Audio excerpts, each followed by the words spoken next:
Di pagi hari ini kita akan membahas tentang fungsi dan kegunaan dari can dan call. Can dan call. Nah, di mana can dan call ini di sini fungsinya itu bisa diartikan menjadi dapat. Can atau call tetap artinya dapat. Nah, cuman kegunaannya itu berbeda. Nah, tapi sebelum kita masuk ke sini, kita akan bahas dulu yang pertama, yang can. Apa itu kegunaan dari can? Can itu sama fungsinya, yaitu menyatakan atau menanyakan. Nah, kalau dikatakan menyatakan berarti menjawabnya seperti itu. Tapi kalau dia menanyakan berarti dia bertanya. Nah, di mana kalau di sini fungsinya can ini yaitu untuk menanyakan dan menyatakan kemampuan seseorang. Nah, di sini udah saya buat rumusnya, yaitu kalau kita mau membuat sebuah kalimat itu rumusnya subjeknya dulu, baru to be-nya dulu. Apa to be-nya tadi? Can, baru kata kerja pertama, baru objek atau adverb-nya atau keterangannya gitu. Nah, sekarang kita bahas dulu satu-satu. Apa itu subjek? Subjek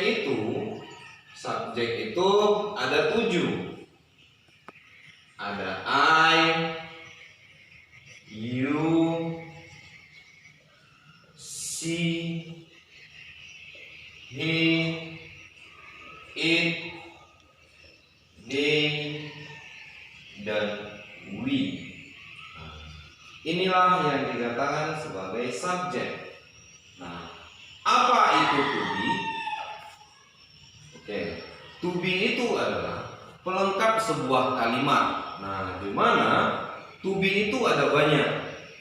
Ada is, ada am, ada are, ada was, ada were, will, shall, can, could, might, do, does, did. Masih ada lagi would dan so. Nah, di mana fungsi dan kegunaannya ini berbeda-beda. Cuman inilah yang dikatakan to be. Nah, kalau sudah yang jelasin yang ini, kemudian yang ini, sekarang yang kata kerja pertama.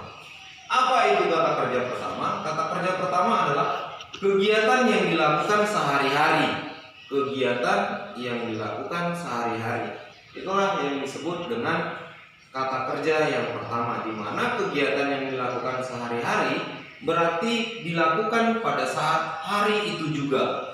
Nah, pada saat hari itu juga. Nah, di mana kata kerja pertama ini kalau kalian bisa lihat di kamus kalian yang di tengah-tengah tentang irregular dan regular, di situ ada 3 jenis, yaitu ada verb 1, verb 2, verb 3, baru meaning, artinya. Apa itu kata kerja pertama? Kalau di kamus itu disebut dengan present. Baru yang kedua past. Yang ketiga past participle. Kemudian artinya. Jadi kata kerja yang pertama, kedua, ketiga itu sama artinya kalau di kamus. Nah, apa itu kata kerja pertama? Kata kerja pertama itu adalah kegiatan yang dilakukan pada saat hari itu juga. Apa itu kata kerja kedua? Kata kerja kedua adalah kegiatan yang dilakukan pada waktu yang sudah lewat atau tadi atau yang baru saja terjadi atau semalam. Apa itu kata kerja ketiga? Kata kerja ketiga itu adalah kata kerja yang baru saja terjadi, barusan, seperti itu. Nah, itulah arti dari kata kerja pertama, kedua, dan ketiga. Nah, apa itu objek atau adverb? Nah, objek atau adverb itu adalah keterangannya. keterangan dari kegiatannya, yaitu keterangan ini kalau di bahasa Indonesianya itu kan ada keterangan tempat, keterangan waktu. Nah, seperti itulah contohnya. Nah, itulah tentang subjek, to be, kata kerja pertama, dan objek atau adverbnya. Oke, kembali ke sini. Tapi sebelum masuk ke sini,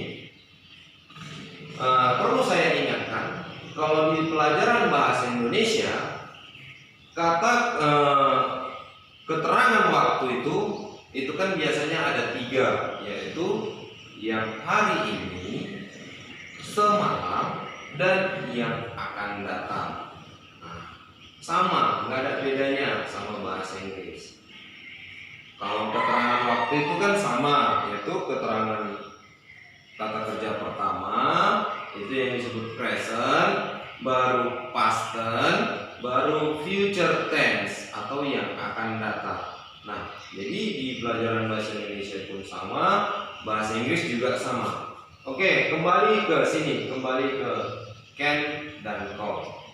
Can dan call ini fungsinya atau kegunaannya yaitu untuk menyatakan dan menanyakan. Menyatakan, kalau dia menyatakan berarti menjawab atau meresponnya, dan juga menanyakan tentang kegiatan atau menanyakan kemampuan seseorang, dan juga bisa berfungsi untuk menanyakan keinginan atau kemauan seseorang jika kita ingin bertanya. Oke, kita buat contohnya. Masuk ke contoh. Ini saya hapus.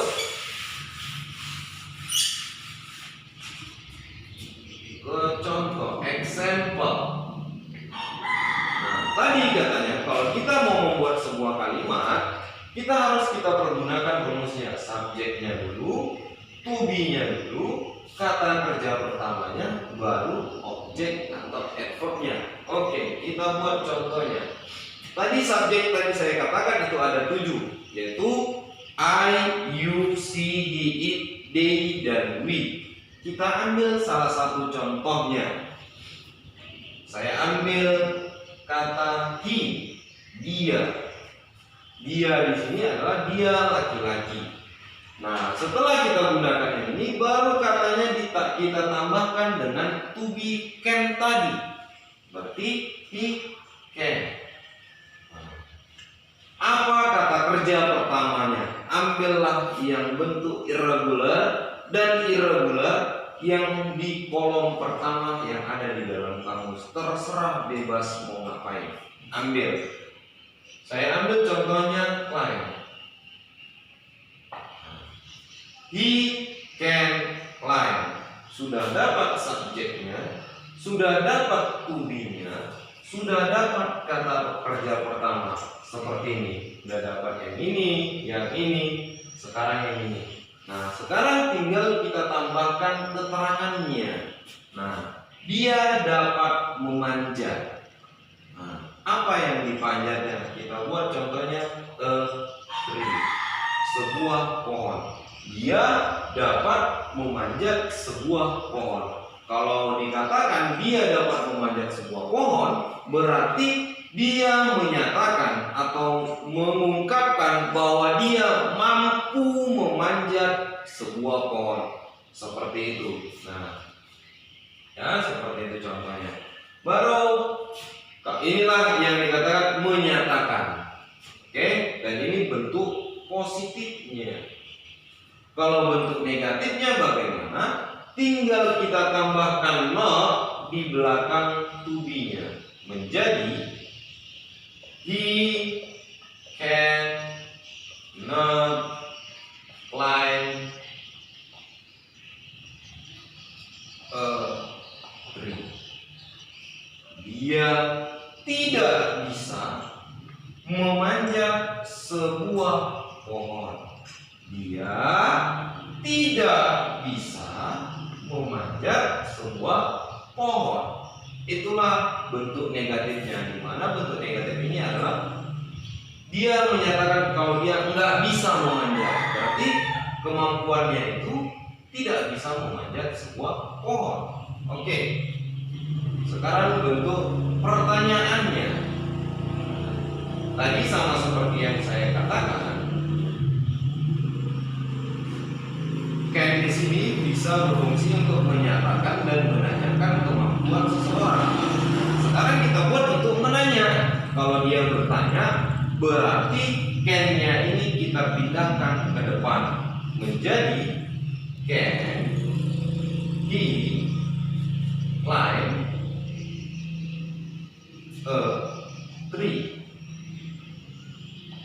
Dapatkah dia memanjat sebuah pohon? Atau bisakah dia memanjat sebuah pohon? Nah, kalau dikatakan bisakah dia memanjat sebuah pohon, berarti dia itu menanyakan kemampuan seseorang. Nah, itulah bentuk positifnya, bentuk negatifnya, dan bentuk interrogatifnya. Di sini aja sudah bisa kita buat untuk menanyakan dan menyatakan kemampuan dari can tadi. Itulah fungsi dari can. Nah, jadi jawabannya, kalau ada yang bertanya can he climb a tree, bisakah dia memanjat sebuah pohon? Pasti jawabannya nggak jauh-jauh. Kalau nggak yes, pasti no. Seperti itu, iya ataupun tidak. Nah, kalau dia jawabannya yes, maka buat aja lah bentuk yang positifnya, yaitu yes-nya dulu menjadi he can climb a tree. Ya, dia bisa memanjat sebuah pohon. Apakah bisakah dia memanjat sebuah pohon? Ya, dia bisa memanjat sebuah pohon. Nah, seperti itulah bahasa Indonesianya yang baik dan benar. Bahasa Inggrisnya juga sama. Kalau dia menyatakan kalau dia nggak bisa memanjat sebuah pohon, kalau ada yang bertanya, bisakah kamu memanjat sebuah pohon? Pasti kalau kamu nggak bisa, pasti jawabannya tidak. Saya tidak bisa memanjat sebuah pohon. Nah, jadi sama. Yang bentuk no, masukkan yang ini tadi. No, he can not climb a tree. Tidak, dia tidak bisa memanjat sebuah pohon. Seperti itu. Nah, ini kalau ada orang yang bertanya pada saat hari itu juga atau pada saat itu juga. Tapi kalau dia bertanya pada waktu yang udah lewat atau yang baru aja ditanyanya atau yang kemarin ditanyanya, bisa kita gunakan call. Nah, apa fungsinya? Hampir sama kegunaannya sama yang ini tadi. Hampir sama dengan yang pertama. Cuman perbedaannya adalah yang di sini menyatakan dan menanyakan kemampuan seseorang pada saat hari itu juga, sementara yang call itu menanyakan dan menyatakan kemampuan seseorang pada waktu yang sudah terjadi atau yang sudah lewat. Nah, kalau membuat kalimatnya hampir sama dengan yang ini, ikuti yang rumusnya di sini. Subjeknya dulu, to be-nya ditambahkan, baru kata kerja kedua, baru objek atau adverb-nya. Kita masuk ke contohnya. Nah, contohnya kita buat dari yang ini. Yaitu tadi kan saya katakan can di sini pada saat yang hari ini, yang call pada waktu yang sudah lewat.